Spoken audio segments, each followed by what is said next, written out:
আমরা 2024-এ যেখানে দাঁড়িয়ে আছি, গোটা পৃথিবী আর যেখানে দাঁড়িয়ে আছে, সেই জায়গায় থেকে যদি নবী করিম সাল্লাল্লাহু আলাইহি সাল্লামের সুন্নাহকে, তার জীবন দর্শনকে, তার জীবন আদর্শকে, তার কোনো জীবনের দিককে যদি আমরা কম্পেয়ার করি, তাহলে সেটা ভুল হবে।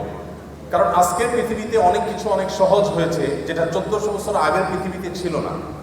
আপনাকে ক্ষণিকের জন্য 1400 বরং 1450 বছর আগে ফিরে যেতে হবে, যে সেই বাস্তবতায় নবী করিম সাল্লাল্লাহু আলাইহি সাল্লাম যে কাজগুলো করেছেন সেটা আসলে কতটা সম্ভবপর ছিল, কতটা চ্যালেঞ্জিং ছিল, কতটা একজন মানুষের কল্পনার অতীত ছিল। এই জিনিসটি আমাদের নবী করিম সাল্লাল্লাহু আলাইহি সাল্লামের সিরাতের যে কোনো আলোকপাত করার আগে মাথায় রাখতে হবে যে আমরা আজকে 2024 সনের গল্প বলছি না, আমরা গল্প বলছি আজ থেকে 1500 বছর আগে।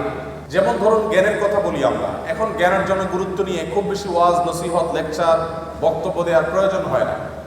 একজন সাধারণ কৃষক, দিনমজুর, একজন খেটে খাওয়া মানুষ, তিনিও তার সন্তানকে তার জীবনের সমস্ত কিছু দিয়ে হলেও শিক্ষিত করবার চেষ্টা করেন, কারণ তিনি জানেন যে শিক্ষা ছাড়া আজকের পৃথিবীতে কোনো গত্যন্তর নেই। কিন্তু পৃথিবী যখন 1450 বছর আগের বাস্তবতায় ছিল, যখন শিক্ষা ছিল সমাজের সবচেয়ে গুরুত্বহীন একটি বিষয়, যখন শিক্ষার কোনো মূল্য সেই সমাজে ছিল না, এইরকম সমাজের বুকে দাঁড়িয়ে সর্বপ্রথম নির্দেশ ইকরা, এটা আল্লাহর পক্ষ থেকে যে এসেছে, নবী সাল্লাল্লাহু আলাইহি সাল্লামের পবিত্র মুখ থেকে নিঃসৃত হয়েছে, উচ্চারিত হয়েছে, এটাকে, এর যথার্থতাকে, এর যথাযথ মূল্যায়ন যদি আমাদেরকে করতে হয়, তাহলে সেই বাস্তবতায় ফিরে গিয়ে তারপর ইকরা বিসমি রাব্বিকাল্লাযী খালাক আমাদেরকে পাঠ করতে হবে। সম্মানিত উপস্থিতি, প্রিয় নবী সাল্লাল্লাহু আলাইহি সাল্লামের লাইফস্টাইল বা তার জীবনযাপনের পদ্ধতি নিয়ে আমরা হয়তো খুব বেশি কথা বলতে পারবো না অল্প সময়ে। নবী করিম সাল্লাল্লাহু আলাইহি সাল্লাম সম্পর্কে আমরা অনেকে জেনে থাকবো যে তিনি খুব সাদাসিধে জীবনযাপন করতেন, অনাড়ম্বর জীবনযাপন করাকে তিনি খুব বেশি পছন্দ করতেন। তার জীবনে ব্যক্তিত্বের কোনো ত্রুটি, দুর্বলতা কিছুই ছিল না। আবার অহমিকা, প্রদর্শনেচ্ছা, প্রদর্শনের প্রতি আগ্রহ এবং শো অফ করার মতো কোনো বিষয়, কোনো ছিটে ফোটা নবী রাসূলুল্লাহ সাল্লামের জীবনে মোটেও ছিল না।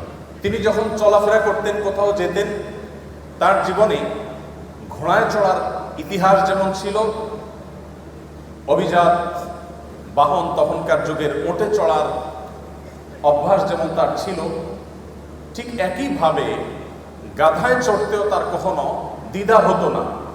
তিনি গাধায়ও চড়েছেন। আমরা যেরকম আজকাল কোনো সম্ভ্রান্ত, কোনো শৌখিন, কোনো বিলাসী পরিবারে বেড়ে উঠলে আমরা যে লাইফস্টাইলের সাথে অভ্যস্ত, আমরা ভিন্ন কোনো লাইফস্টাইল যদি কখনো প্রয়োজনেও আমাকে অবলম্বন করতে হয়, সেটা করতে আমরা হেজিটেশন ফিল করি, আমরা অস্বস্তি বোধ করি।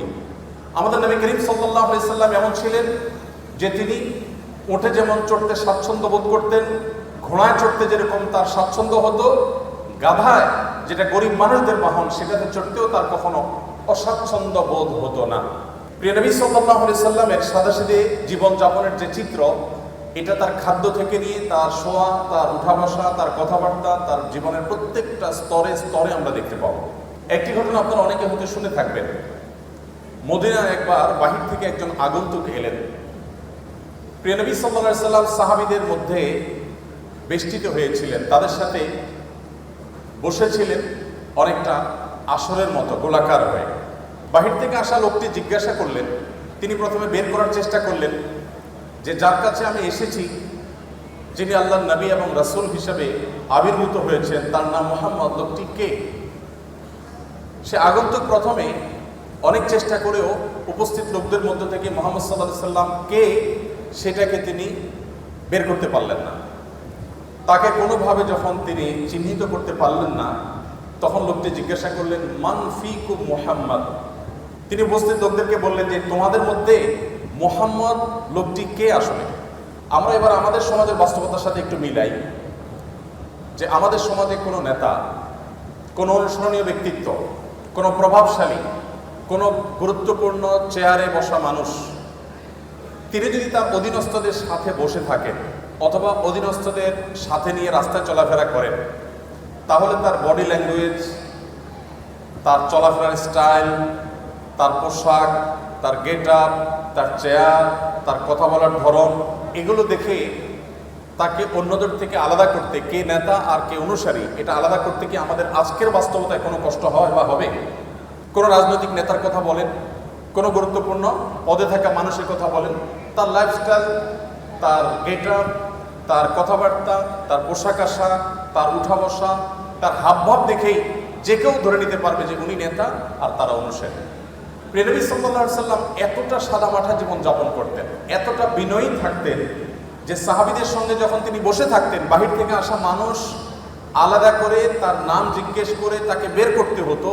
তার বসার মধ্যে বিনয়ের ভাবটা কতটা থাকলে এভাবে তিনি সর্বস্তরের সাহাবীদের সাথে পানির সাথে যেরকম দুধ মিশে যায়, তিনি সেরকম নিজেকে মিশিয়ে ফেলতেন। আমাদের সমাজে আজকাল ব্যক্তিত্বের নামে অহমিকার প্রদর্শনী হয়। আপনারা জানেন, অহংকারকে আমরা অনেকে মনে করি ব্যক্তিত্ব।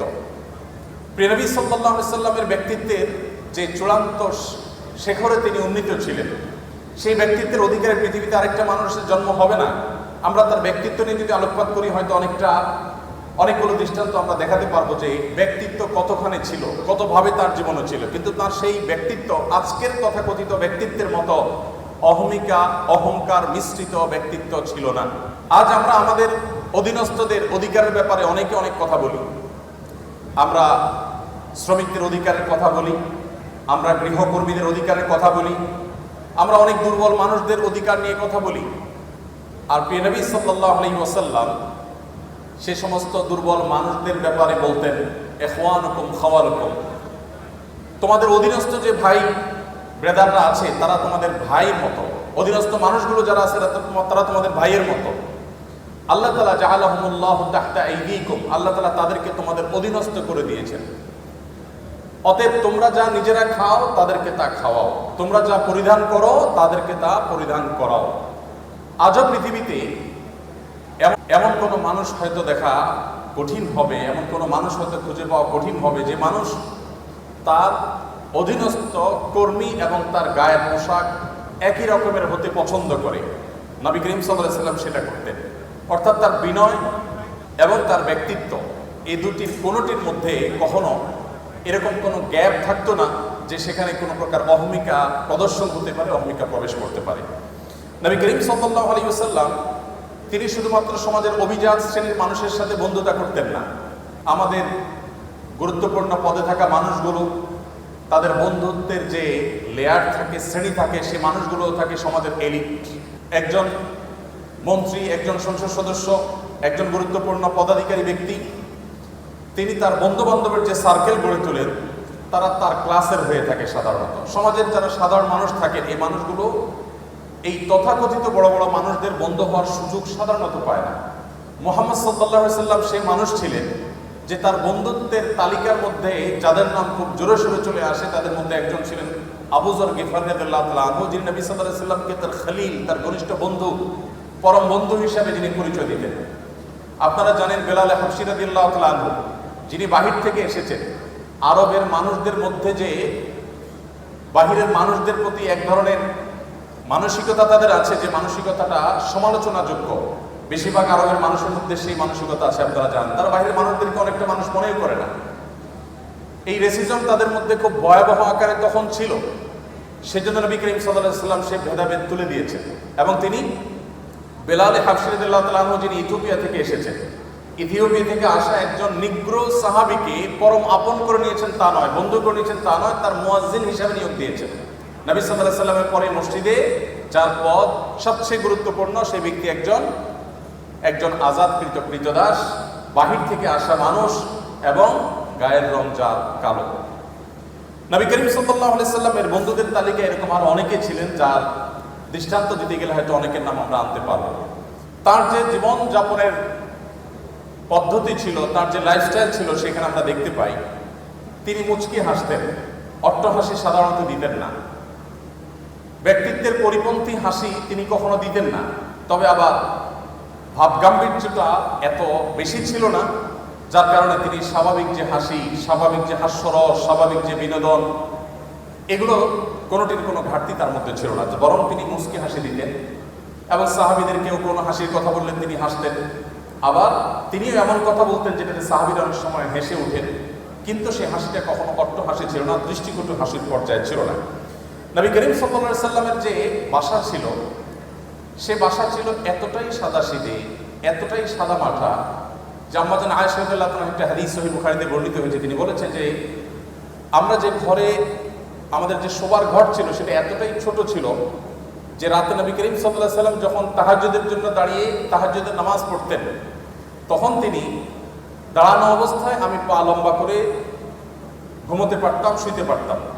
যখন নবীজি সাল্লাল্লাহু আলাইহি সাল্লাম সেজদায় যেতেন বা বৈঠক করতেন, তখন জায়গাটা এত সংকীর্ণ হতো যে আমার হাঁটুকে আমি গুটিয়ে নিয়ে তারপর নবী সাল্লাল্লাহু আলাইহি সাল্লামকে সেজদার জায়গা করে দিতে হতো। প্রত্যেক রাকাতে এইভাবে আমার নবী সাল্লাল্লাহু আলাইহি সাল্লামকে জায়গা করে দিতে হতো। এত ছোট জায়গা ছিল আমাদের থাকার ঘর। অথচ নবী সাল্লাল্লাহু আলাইহি সাল্লাম তখন মদিনার রাষ্ট্রপ্রধান ছিলেন, তখন মদিনা রাষ্ট্র তার কর্তলগত। আমরা অনেকে কাব বিন আশরাফের বাড়িতে গিয়েছি, আমি গিয়েছি, যে কাব বিন আশরাফ নবী সাল্লাল্লাহু আলাইহি সাল্লামের প্রতি শত্রুতা লালন করত, বিদ্বেষ পোষণ করত এবং তার শাস্তি তাকে পেতে হয়েছে। তার সে ঘরের ধ্বংসাবশেষ এখনো আছে মদিনায়। তার যে বাসা, সেটার যে চৌহদ্দি বিশাল বড় ছিল, যদিও বেশিরভাগ অংশই ধ্বংসপ্রাপ্ত হয়ে গেছে, কিন্তু তার সীমানাটা বোঝা যায়, কক্ষগুলো বোঝা যায়। যেখানে নবী সাল্লাল্লাহু আলাইহি সাল্লামের সমালোচক এবং তার প্রতি শত্রুতা বিদ্বেষ পোষণকারীদের ঘরের আয়তন ছিল বিশাল বড়, সেখানে মদিনা রাষ্ট্রের প্রধান থাকা অবস্থায় নবী করিম সাল্লাল্লাহু আলাইহি সাল্লামের বাসার অবস্থা ছিল এই। নবী করিম সাল্লাল্লাহু আলাইহি সাল্লামের বাসার মধ্যে মাঝে একটা, তিনি যে ঘরে থাকতেন সেখানে মাঝে একটা রশি জাতীয় কিছু ছিল, সেখানে কাপড় ঝুলিয়ে দিতেন। বাহির থেকে আসা কারোর সাথে পর্দার আড়ালে থেকে তিনি কথাবার্তা সারতেন এবং মিটিং সিটিং করতেন। নবী করিম সাল্লাল্লাহু আলাইহি ওয়াসাল্লাম তার জীবনযাপনের পদ্ধতির মধ্যে আমরা দেখতে পাই যে তিনি নিজের হাতে কাজ করা পছন্দ করতেন। হস্তশিল্প এবং নিজের হাতে উপার্জন করাটাকে তিনি সবচেয়ে বেশি প্রায়োরিটি দিতেন এবং নিজের ছোটখাটো ক্ষুদ্র কাজগুলো নিজে করা পছন্দ করতেন, ভালোবাসতেন এবং পরিবারকে তাদের কাজে সহযোগিতা করতে তিনি পছন্দ করতেন। দাম্পত্য জীবনে যে স্বামী স্ত্রীর মধ্যে টুকটাক বোঝাপড়ার গরমিল হয়, নবী সাল্লাল্লাহু আলাইহি সাল্লামের জীবনেও এমনটি কম বেশি ঘটেছে। ছোট ছোট ইস্যু হলেও তার জীবনেও ঘটেছে। একবার একজন স্ত্রী উম্মুল মুমিনিন তার বাসায় আরেকজন স্ত্রীর বাসা থেকে একটা বাটি থেকে নবী সাল্লাল্লাহু আলাইহি সাল্লামের জন্য খাবার এলো। কাজের মেয়ে যখন খাবারটি নিয়ে আসলো, যে স্ত্রীর ঘরে তিনি ছিলেন, সতীর সুলভ যে ঈর্ষা থাকে, সেই জায়গা থেকে তিনি বিষয়টিকে ভালোভাবে নিলেন না, বরং সে মেয়ের হাত থেকে বাটিটা নিয়ে ছুঁড়ে ফেলে দিলেন। বাটি ভেঙে দুই টুকরা হয়ে গেল এবং খাবারগুলো সব নষ্ট হয়ে গেল। যিনি ছুঁড়ে ফেলে দিয়েছেন তার যুক্তি ছিল, আজ নবী সাল্লাল্লাহু আলাইহি সাল্লাম আমার ঘরে থাকবেন, আজকে আমার পালা। যিনি তরকারি পাঠিয়েছেন, খাবার পাঠিয়েছেন, তার ব্যাপারে তার ধারণা ছিল যে তোমার ঘরে যখন যাবে সেদিন তুমি খাওয়াবে, আজকে আমার পালার মধ্যে তুমি কেন খাবার পাঠাতে গেলে? আজকে তো আমি মন ভরে নবী সাল্লাল্লাহু আলাইহি সাল্লামকে খাবার খাওয়াবো, আপ্যায়ন করবো, আর আজকে তো আমার দিন। তো এই জায়গা থেকে তিনি ছুঁড়ে ফেলে দিলেন। নবী করিম সাল্লাল্লাহু আলাইহি সাল্লাম নিজে হাতে গিয়ে সে ভেঙে যাওয়া বাটি কুড়িয়ে নিয়ে আসলেন। এরপর হুবহু একই রকমের আরেকটা বাটি বাসায় ছিল, দেখতে অবিকল একরকম। সেই বাটিটা কাজের মেয়ের হাতে দিয়ে নবী সাল্লাল্লাহু আলাইহি সাল্লাম বললেন, তুমি এটা নিয়ে ফেরত যাও, এবং ইশারা দিলেন যাতে ওখানে গিয়ে কোনো কথা না বলা হয়, এখানকার কোনো তথ্য, কোনো ইনফরমেশন, এখানকার যে ভাঙচুরের ঘটনা, এগুলো যেন সেখানে বলা না হয়। তিনি চলে গেলেন এবং তিনি যাওয়ার পর এবারের দৃশ্যটা আমি যদি আমাদের নিজেদের বেলায় আমি প্রশ্ন রাখি, যে আমাদের জীবনে যদি এমন হতো যে আমাদের স্ত্রী, আমাদের সহধর্মিনী এরকম একটি কাজ করেছে, যে আরেক জায়গা থেকে বাটি ভর্তি তরকারি এসেছে, খাবার এসেছে, এটা ছুঁড়ে ফেলে দিয়েছেন এবং এটা ভেঙে টুকরা টুকরা হয়ে গেছে। ওই মেয়ের সামনে কিছু বললাম না, একটা ভালো বাটি দিয়ে তাকে ফেরত পাঠিয়ে দিলাম। যার কাছ থেকে এসেছে তিনি মনে করলেন যে বাটি দিলাম সে বাটি তো চলে আসছে, হয়তো খাবার রেখে বাটিটা পরিষ্কার করে দিয়ে দেওয়া হয়েছে, কোনো ঝামেলা হলো না, ভালো কথা। কিন্তু বাসায় প্রবেশ করে ঘরে ঢোকার পর স্ত্রীকে আমরা কমের পক্ষে এটুকু কথা তো অবশ্যই বলতাম যে কাজটা কি ভালো হলো, এইটুকু কথা তো আমরা অন্তত বলতাম যে তুমি কাজটা কি ভালো করলা, কেন ভেঙে ফেললাম, এটুকু তো বলতাম। নবী করিম সাল্লাল্লাহু আলাইহি সাল্লামের এই হাদিস বর্ণনাকারী সাহাবী এরকম কোনো কথা উল্লেখ করতে পারেন না। অর্থাৎ নবী সাল্লাল্লাহু আলাইহি সাল্লাম একটি কথাও বললেন না, কারণ এখন স্ত্রীর রাগের সময়, এখন কোনো শাসনের সময় না, এখন শুধু সহ্য করার সময়, এখন শুধু সংযমের সময়। যখন সুযোগ পাবেন তখন তাকে যথাযথভাবে নসিহা করা, উপদেশ করা, তাকে বোঝানোর সে কাজটা তিনি করবেন। তো এই ছিল নবী সাল্লাল্লাহু আলাইহি সাল্লামের জীবন। তিনি সংযমী ছিলেন এবং সহনশীল ছিলেন। কেউ তাকে অসংযমী হয়েছে, রাগান্বিত হয়ে গেছে, রাগান্বিত হয়ে কখনো সীমা ছাড়িয়ে গেছে, আল্লাহ এরকম কোন দৃশ্য কেউ কখনো দেখেনি। নবী সাল্লাল্লাহু আলাইহি ওয়াসাল্লাম যিনি জীবনে পৃথিবীর আলো দেখবার আগেই বাবাকে হারিয়েছেন, মাতৃগর্ভে থাকা অবস্থায় বাবাকে হারানোর পর দুনিয়ার আলো দেখার পরপরই মাকে হারিয়েছেন। এর কিছুদিন যেতে না যেতেই একমাত্র আশ্রয় দাদাকে হারিয়েছেন। তার কিছুদিন পর যেতে যেতে না যেতেই তার একমাত্র আশ্রয়দাতা চাচাকে হারিয়েছেন। তার সবচেয়ে বড় সান্ত্বনার জায়গা তার সহধর্মিনী খাদিজা রাদিয়াল্লাহু আনহাকে হারিয়েছেন। এতগুলো ঘটনা যখন একসাথে একাধারে ঘটলো, মাটির নিচে পাওয়ার নিচ থেকে মাটি একটার পর একটা যখন সরে যেতে লাগলো, এত বাধার পরও আমরা দেখি প্রিয় নবী সাল্লাল্লাহু আলাইহি ওয়াসাল্লাম এত বাধা বিপত্তি, মক্কাবাসীর শত্রুতা, এত কিছুর পরও জীবনে কখনো খেই হারিয়ে ফেলা বলতে যেটাকে বুঝি আমরা, মানুষ নিজের নিয়ন্ত্রণ হারিয়ে ফেলা বলতে যেটাকে বুঝি, এরকম কোন দৃশ্য নবী সাল্লাল্লাহু আলাইহি ওয়াসাল্লামের সিরাতের তার জীবনের কোনো অংশে কেউ, তার শত্রুরাও কেউ দেখাতে পারবে না যে তিনি রাগের চোটে কখনো খেই হারিয়ে ফেলেছেন, নিয়ন্ত্রণ হারিয়ে ফেলেছেন, কখনো রাগান্বিত হয়ে সরি বলতে হয়েছে তাকে, এরকম কোনো দৃশ্য তার জীবনে কখনো ঘটেনি। তবে যদি কখনো আল্লাহর কোনো বিধান পরিপন্থী কোনো কিছু হতো, আল্লাহর কোনো আইন, আল্লাহর কোনো বিধানের বিরুদ্ধে কেউ কথা বলতো, সেরকম পরিস্থিতিতে নবী করিম সাল্লাল্লাহু আলাইহি ওয়াসাল্লাম প্রচন্ড রেগে যেতেন। কিন্তু তার সে রাগ, সেটা কখনো তাকে খেই হারিয়ে ফেলার লেভেল পর্যন্ত নিত না। তার মুখ দিয়ে কখনো কটু কথা বের হতো না, তার থেকে কখনো অসৌজন্যমূলক আচরণ প্রকাশ পেত না। তিনি যখন রাগান্বিত হতেন, তার চেহারা রক্তিম বর্ণের হয়ে যেত, লাল হয়ে যেত, আঙ্গুর যেরকম চিবালে রক্তিম লাল হয়ে যায়। নবী সাল্লাল্লাহু আলাইহি ওয়াসাল্লাম যখন রাগান্বিত হতেন, বিশেষ করে যখন আল্লাহর কোনো বিধান লঙ্ঘন হতে দেখতেন, তখন তার চেহারা মোবারক লাল হয়ে যেত। প্রিয় নবী সাল্লাল্লাহু আলাইহি ওয়াসাল্লামের লাইফস্টাইলের দিকে তাকালে আমরা দেখতে পাই যে তিনি যখন খাবার গ্রহণ করতেন, তিনি কোনো খাদ্যের দোষ ধরতেন না। কোনো খাবার তার সামনে এলে পছন্দ হলে খেতেন, আর পছন্দ না হলে তিনি রেখে দিতেন, কখনো দোষ ধরতেন না। কানা নবী সাল্লাল্লাহু আলাইহি ওয়াসাল্লাম লা ইয়াইবু তাআমা কাত্তু, নবী সাল্লাল্লাহু আলাইহি ওয়াসাল্লাম কখনো কোনো খাবারের দোষ ধরতেন না। এই হাদিসের মধ্যে কত্তু একটা শব্দ এসেছে শামাইলে তিরমিজিতে। কত্তু মানে হলো কখনো, তার মানে তার জীবনে কখনো খাবারের দোষ ধরার ঘটনা ঘটেনি। আমরা অনেক মুসলমান আছি, অনেক গুণে গুণান্বিত। আমি জানি না এরকম মুসলমান আমাদের সমাজে কয়জন আছেন। আমরা এখানে যারা আছি তারা কেউ বলতে পারবো কিনা যে আমার এই ক্ষুদ্র জীবনে, ফেলে আসা জীবনে আমি কখনো কোনো খাবারের দোষ ধরি নাই। আমার ভালো লাগছে তো খাইছি, আর না হলে নাই। খাবারের দোষ ধরেন নাই জীবনে কখনো, এরকম মানুষ এখানে আছেন? একজন আছি আমরা? থাকলে হাত তুলতে পারেন। একজন হাত তুলছেন। আপনি খাবারের দোষ কখনো ধরেন নাই? লবণ কম হয়েছে, এর চেয়ে ভালো হইতে পারত, এরকম কখনো বলেন নাই? মাশাআল্লাহ, তো আপনি তো মহামানব। বসেন। দেখুন, এক এলাকায় একজন হুজুর ছিলেন। এলাকার প্রায় সব বাসায় হুজুরের দাওয়াত খাওয়া শেষ। কোনো মহিলা রান্না করে ওই হুজুরকে খাবার খাইয়ে কখনো শান্তিতে থাকতে পারতো না। প্রত্যেকটা দাওয়াতের পর ওই হুজুর একটা না একটা দোষ বাইর করতেন। হয় এখানে লবণ একটু কম হয়েছে, না হলে ওখানে হলুদটা একটু কম হয়েছে, কালারটা একটু ত্রুটি আছে, কোনো না কোনো দোষ তিনি ধরতেন। সেই এলাকায় একজন শিক্ষিত পুত্রবধূ এলেন বাহির থেকে। আসার পর তিনি এই হুজুর সম্পর্কে যখন ধারণা পেলেন যে একজন হুজুর আছেন, এই হুজুরের কেউ খাইয়ে সন্তুষ্ট করতে পারেন না, উনি একটা না একটা দোষ ধরেন। যদিও হুজুর মানুষ দোষ ধরার কথা না, নবী সাল্লাল্লাহু আলাইহি ওয়াসাল্লাম সুন্নাহর খেলাফ। যাই হোক, এটা কতটা বাস্তব ঘটনা তাও যায় না, বাকি গল্প হিসাবে শিক্ষণীয় সেই হিসাবে বলা। তো পরে ওই শিক্ষিত পুত্রবধূ তিনি হুজুরের সমস্ত দোষগুলোর তালিকা করলেন যে উনি কোন কোন দোষ ধরেন সাধারণত। সবগুলোকে নোট করে এমনভাবে একটা রান্না তিনি দিলেন যে রান্নাতে হুজুরের দোষ ধরার কোনো ফাঁক রাখলেন না, সব পারফেক্ট রাখলেন। এরপর হুজুরকে দাওয়াত দিয়ে খাওয়ালেন। খাওয়ার পরে এবার পুরুষদের দিকে দিয়ে জিজ্ঞাসা করলেন, এবার হুজুরকে জিজ্ঞাসা করো আজকের খাবার কেমন হয়েছে, কমেন্ট করতে বলো। এখন বেচারা হুজুর দেখলেন যে আসলে কোনো কমেন্ট করার জায়গা নেই, তো এবার বললেন যে আসলে এত ভালো না, এত ভালো না। তো যে ভদ্রলোক বলেছেন যে আপনি কোনো দোষ ধরেন নাই কখনো, আমি জানি না যে আপনি এই টাইপের কোনো দোষ ধরেছেন কিনা কখনো। যাই হোক, তো আমাদের নবী করিম সাল্লাল্লাহু আলাইহি ওয়াসাল্লাম সাধারণত কখনো খাবারের দোষ ধরতেন না, কারণ মেয়েরা কষ্ট করে রান্নাবাড়া করেন। আমরা যদি একদিন এই দায়িত্বটা পালন করি, তাহলে আমরা হাড়ে হাড়ে টের পাবো যে রান্না করা এটা কত মজার কাজ। সব ঘরেই পুরুষরা, অনেক পুরুষরাই বা বেশিরভাগ পুরুষরাই চেষ্টা করে মাঝে মধ্যে একটু শখ করে রান্না বাড়া করবে। আমি একবার রান্না বাড়া করেছিলাম, আমার মনে আছে, তরকারি রান্না করেছিলাম যখন আমি সৌদি আরবে ছিলাম। আমার ফ্যামিলি আমার সাথে ছিল, মিসেস হসপিটালে ভর্তি ছিলেন, তো বাচ্চাদের জন্য আমার মনে আছে আলু এবং ডাল দিয়ে একটা তরকারি রান্না করেছিলাম। দুর্ভাগ্যের বিষয় যে সেই তরকারি আমি ছাড়া পরিবারের সদস্যদের কেউ খায় না।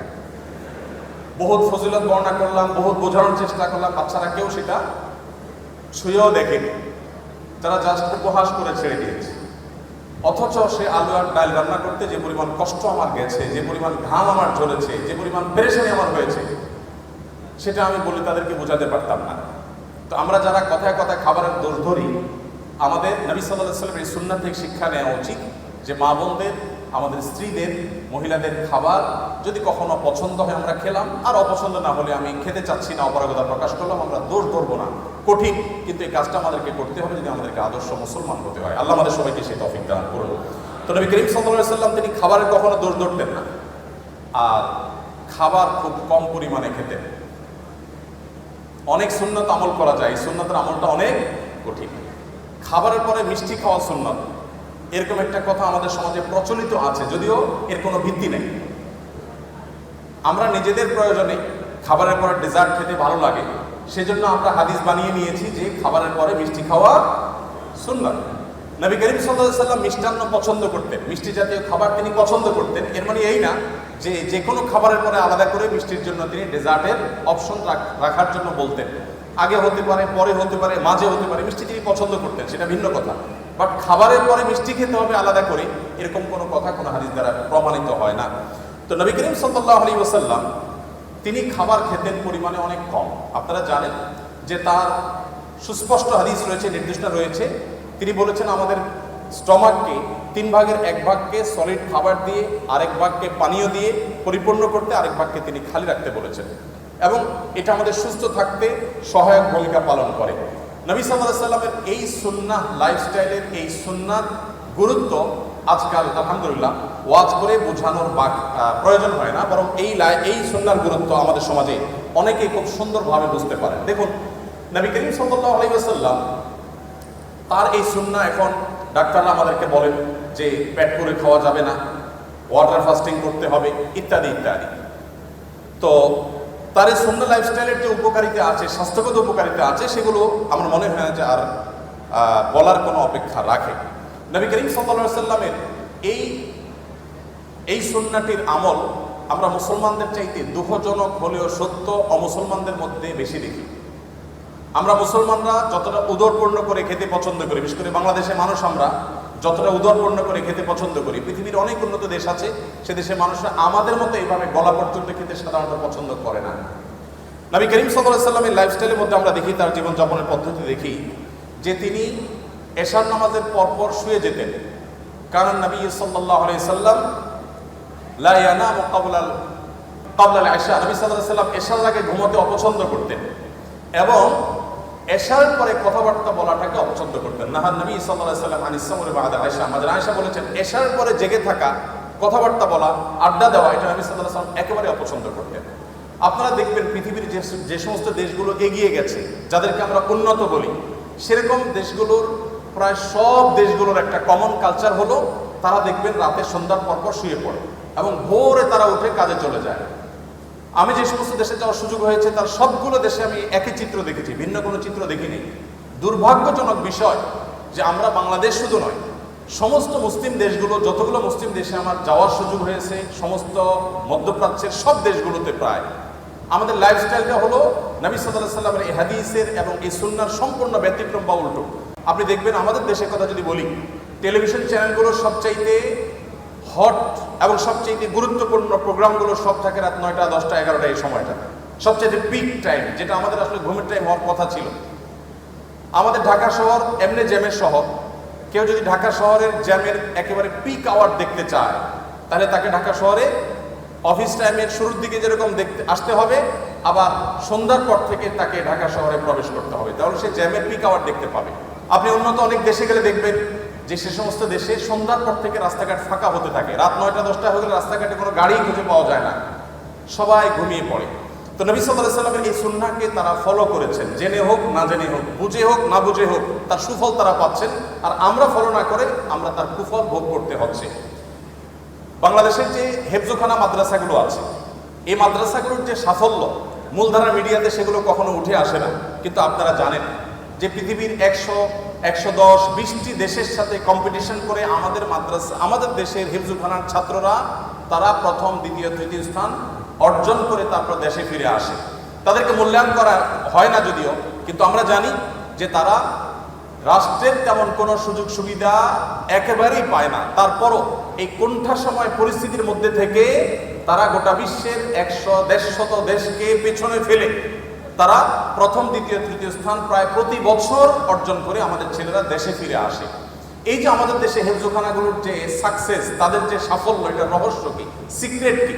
আপনি যদি আমাকে বলেন তো আমি বলবো তার সিক্রেটের মধ্যে অন্যতম একটা সিক্রেট হলো বাংলাদেশের অন্য সব মাদ্রাসাগুলো কিছুটা ব্যতিক্রম হলেও 100% হেফজখানাগুলোর বা হেফজো মাদ্রাসাগুলোর নিয়ম হলো যে রাত 10টার ভেতরে প্রায় সব হেফজখানার ছাত্ররা ঘুমিয়ে পড়ে এবং ভোরে তারা উঠে পড়াশোনা করে। ফজরের পরে তারা কখনো ঘুমায় না, তারা সকাল 10টা, 10:30, 11টার দিকে একটু ঘুমায় দুপুরের আগে। আর ঠিক এই জিনিসটাই সুন্নাহ এবং নবী সাল্লাল্লাহু আলাইহি ওয়াসাল্লাম এটাই করতে বলেছেন। এবং এর ফলশ্রুতিতে এবং আরো নানা কারণে আমাদের হেফজোখানার শিক্ষার্থীরা মাত্র 1.5 থেকে 2 বছরের মধ্যে কোরআনে কারিমের মতো এত বিশাল বড় গ্রন্থ এই পুরাটুকু তাদের বক্ষে তারা ধারণ করে ফেলতে সক্ষম হয়। তো আমাদের অনেক শিক্ষার্থীরা আছেন যারা রাত জেগে পড়াশোনা করেন এবং গভীর রাত পর্যন্ত তারা জেগে পড়াশোনা করে আবার সকালে লম্বা একটা সময় তারা ঘুমিয়ে কাটান। তো নবী সাল্লাল্লাহু আলাইহি ওয়াসাল্লামের সুন্নাহর পরিপন্থী এটি, এবং তার লাইফস্টাইল ছিল যে তিনি এশার পরে শুয়ে পড়তেন, একদম কথাবার্তা বলা পছন্দ করতেন, যত আলাপ সালাপ সব এশার আগে করতেন। নবী করিম সাল্লাল্লাহু আলাইহি ওয়াসাল্লামের যে জীবনযাপনের পদ্ধতি, তার যে লাইফস্টাইল ছিল, সেখানে আমরা দেখতে পাই তিনি প্রতি সপ্তাহে 2টা করে রোজা রাখতেন, সোমবার এবং বৃহস্পতিবার, আর প্রতি মাসে 3টা করে রোজা রাখতেন, চাঁদের 13, 14, 15। আমাদের যে মাঝে মধ্যে ফাস্টিং করা উচিত, এটা আমাদের ডাক্তাররা এখন বলেন, আমাদের চিকিৎসকরা এখন বলেন যে আমাদের মাঝে মধ্যে না খেয়ে থাকা উচিত, এটা আমাদের স্বাস্থ্যের জন্য ভালো। নবী করিম সাল্লাল্লাহু আলাইহি সাল্লাম সেই কাজটি করতেন সেই 1450 বছর আগে থেকে। নবী করিম সাল্লাল্লাহু আলাইহি সাল্লাম যখন কথা বলতেন, তিনি কারোর সাথে যখন কথা বলতেন পরিপূর্ণ মনোযোগী হয়ে কথা বলতেন। কখনো ঘাড় ফিরিয়ে অহমিকা প্রদর্শন হতে পারে, অবজ্ঞা বোঝা যেতে পারে, এভাবে কোনোদিন কারোর সাথে কথা বলতেন না। নবী করিম সাল্লাল্লাহু আলাইহি সাল্লামের সিরাতের একটি দিক আমরা হয়তো অনেকে ইতিপূর্বে নাও শুনে থাকতে পারি, তা হলো তিনি যেরকম পৃথিবীর ইতিহাসের সবচেয়ে শ্রেষ্ঠ বক্তা ছিলেন, তার বক্তব্য যেরকম সবচেয়ে সুন্দর ছিল সব দিক থেকে, তিনি কিন্তু পৃথিবীর সবচেয়ে শ্রেষ্ঠ শ্রোতাও ছিলেন। যখন তিনি কারোর সাথে কথা বলতেন বা কারোর কথা তিনি শুনতেন, তখন পরিপূর্ণ মনোযোগ দিয়ে শুনতেন, ঘাড় ঘুরিয়ে কারোর কথা শুনতেন না, পরিপূর্ণ মনোযোগ দিয়ে শুনতেন। যখন কেউ কথা বলতো, তিনি কথা বলে থামার আগ পর্যন্ত নবী সাল্লাল্লাহু আলাইহি সাল্লাম সাধারণত ইন্টারফেয়ার করতেন না। যখন কেউ তার সাথে হ্যান্ডশেক করতো, মুসাফা করতো, তখন তিনি নিজে থেকে হাতটা ছাড়াতেন না, বরং যিনি মুসাফা করেছেন তিনি ছাড়ানো পর্যন্ত অপেক্ষা করতেন। নবী করিম সাল্লাল্লাহু আলাইহি সাল্লামের যে সৌজন্যতা, এটা আমি আবারও বলি, আজ 2024-এর সৌজন্যের সাথে মিলালে হবে না। 1450 বছর আগে চলে যান, সেই পৃথিবীতে যে বাস্তবতা ছিল তখনকার সময় নবী সাল্লাল্লাহু আলাইহি সাল্লাম এই সৌজন্যতাকে এস্টাবলিশ করেছিলেন। নবী করিম সাল্লাল্লাহু আলাইহি সাল্লাম তিনি পরিচ্ছন্ন থাকা পছন্দ করতেন। তার সাদাসিধে জীবনযাপন দেখে এটা মনে করার কোনো কারণ নেই যে তিনি, অনেক মানুষ আছেন যে খুব সাদামাটা জীবনযাপন করেন, অপরিচ্ছন্ন, অপরিপক্ক বা আগোছালো। নবী করিম সাল্লাল্লাহু আলাইহি সাল্লামের জীবনযাপন ছিল খুবই পরিশীলিত, খুবই মার্জিত, খুবই পরিচ্ছন্ন, খুবই গোছানো, কিন্তু সেটার মধ্যে কোনো অহংকার ছিল না, প্রদর্শন করার মানসিকতা ছিল না, শো অফ করার মানসিকতা ছিল না। এই জন্য নবী করিম সাল্লাল্লাহু আলাইহি সাল্লাম আমাদেরকে যে জীবন বিধান দিয়েছেন, সেখানে আমরা দেখতে পাই যে তিনি ওযু করতেন প্রত্যেক ওয়াক্তে, তিনি মিসওয়াকের নির্দেশ দিয়েছেন, বাসায় প্রবেশ করার আগে, পরিবারের লোকদের সাথে কথা বলার আগে মিসওয়াক করে তারপর প্রবেশ করতেন। কোনো গুরুত্বপূর্ণ মিটিংয়ে যাবেন, মিসওয়াক করে তারপরে যেতেন, যাতে মুখের দুর্গন্ধ বের না হয়। জুমার দিনে সবাই সমবেত হবে, সেখানে সবাইকে মিসওয়াক করে আসতে, গোসল করে আসতে নির্দেশ দিয়েছেন। পরিচ্ছন্নতা, পরিপাটি থাকা এবং পরিশীলিত থাকার যত রকমের দিক হতে পারে তার সবগুলো নির্দেশ নবী সাল্লাল্লাহু আলাইহি সাল্লাম দিতেন। নবী করিম সাল্লাল্লাহু আলাইহি সাল্লাম তিনি ভাব গাম্ভীর্যের কোনো কমতি তার ছিল না। তিনি বলেছেন, নুসরিতু বির-রুব, আল্লাহর তরফ থেকে ভাব গাম্ভীর্য দিয়ে আমাকে সাহায্য করা হয়েছে। তাকে দেখে দূর থেকে অনেক তার শত্রুরা পর্যন্ত তার কাছে মাথা নত করতে বাধ্য হতো। তার ব্যক্তিত্বের যে আভা তার চেহারায় ফুটে উঠতো, এটা দেখে এটার কাছে বহু অমুসলিমেরা হার মেনেছে এবং সারেন্ডার করেছে। তার এই ব্যক্তিত্ব যেমন ছিল, আবার পাশাপাশি তিনি রসিকতাও করতেন, সাহাবীদের সাথে বিবিধ সময় হাস্যরস করতেন, এমন কৌতুক করতেন যে সবাই হেসে উঠতো, সবাই আনন্দ পেত। এবং তার সেই ব্যক্তিত্ব, তার সেই ভাব গাম্ভীর্য আজকে আমাদেরকে যেরকম ভাব গাম্ভীর্যের কারণে অনেককে অহংকারী করে তোলে, এটা তার মধ্যে ছিল না। আল্লাহ রাব্বুল আলামিন তার জীবনের এই সমস্ত ভালো দিকগুলো দিয়ে আমাদের জীবনকে আলোকিত করে আমাদের এই জীবনকে দুনিয়াতে সাফল্য মণ্ডিত করুন এবং আখিরাতে আমাদের সবাইকে আল্লাহ জান্নাতুল ফিরদাউসের অধিকারী হওয়ার উপযুক্ত হওয়ার তৌফিক দান করুন। আল্লাহ রাব্বুল আলামিন প্রিয় নবী সাল্লাল্লাহু আলাইহি সাল্লামের জীবন আদর্শকে আমাদের জীবনের অবলম্বন হিসাবে গ্রহণ করা, তার সুন্নাহকে অনুসরণ করার তৌফিক দান করুন।